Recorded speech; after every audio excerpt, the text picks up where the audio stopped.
లాహోర్లోని China సరఫరా చేసిన HQ-9 unit ధ్వంసం చేసింది. ఇలా పాక్ నుంచి వచ్చే ప్రతి మిసైల్ను దాడిని అడ్డుకునేందుకు భారత వాయుసేన హై టెక్నాలజీ బహుళస్థాయి రక్షణ వ్యవస్థతో పనిచేస్తోంది.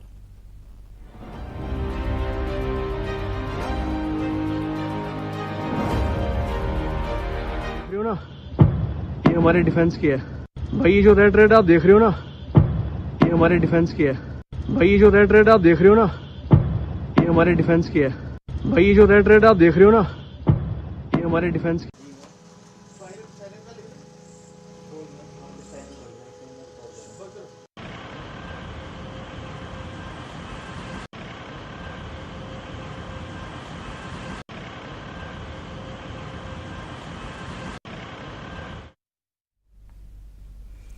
భారత్లోని 15 నగరాల్లో ఉన్న సైనిక స్థావరాలపై పాకిస్తాన్ నిన్న రాత్రి క్షిపణులు, డ్రోన్లతో పెద్ద ఎత్తున దాడి చేసింది.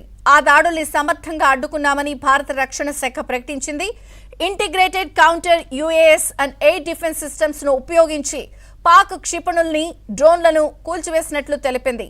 పాక్ క్షిపణుల్ని అడ్డుకోవడంలో భారత్ దేశీయంగా రూపొందించిన ఆకాశ క్షిపణులు, భారత్ ఇజ్రాయెల్ సంయుక్తంగా రూపొందించిన బరాక్ 8 క్షిపణులు కీలక పాత్ర పోషించగా, రష్యా నుంచి ఇటీవల కొనుగోలు చేసిన S-400 క్షిపణి వ్యవస్థ అత్యంత ప్రధాన పాత్ర నిర్వహించినట్లు రక్షణ నిపుణులు చెబుతున్నారు. వీటిలో S-400 చాలా శక్తివంతమైంది. భారత సైన్యం ఇటీవల 3 S-4 రెజిమెంట్లను రష్యా నుంచి కొనుగోలు చేసింది. ఈ వ్యవస్థకు భారత్ సుదర్శన్ చక్ర అని పేరు పెట్టింది.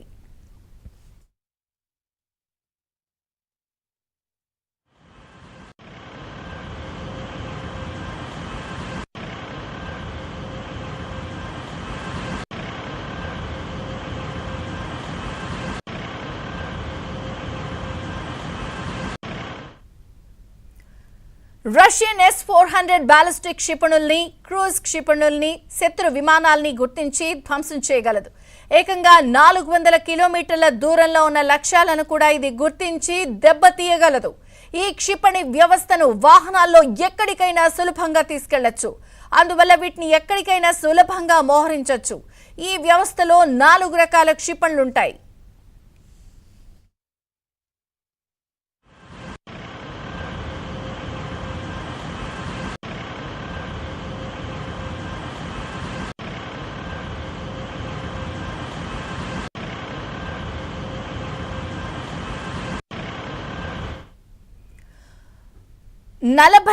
N6E ఇది 400 కిలోమీటర్ల దూరంలో ఉన్న బాంబర్ విమానాలను, అవాక్స్ విమానాలను ధ్వంసం చేయగలదు. 48 N6 ఇది 250 కిలోమీటర్ల దూరంలోని విమానాలను, బాలిస్టిక్ క్షిపణులను ధ్వంసం చేస్తుంది. 9M96E2 ఇది 120 కిలోమీటర్ల రేంజ్ కలిగి తక్కువ ఎత్తులో ఉన్న లక్ష్యాలను అతి వేగంగా కూల్చగలదు. 9M96E ఇది 40 కిలోమీటర్ల రేంజ్ కలిగి వేగంగా వచ్చే విమానాల్ని, క్షిపణుల్ని అత్యంత ఖచ్చితత్వంతో కూలుస్తుంది.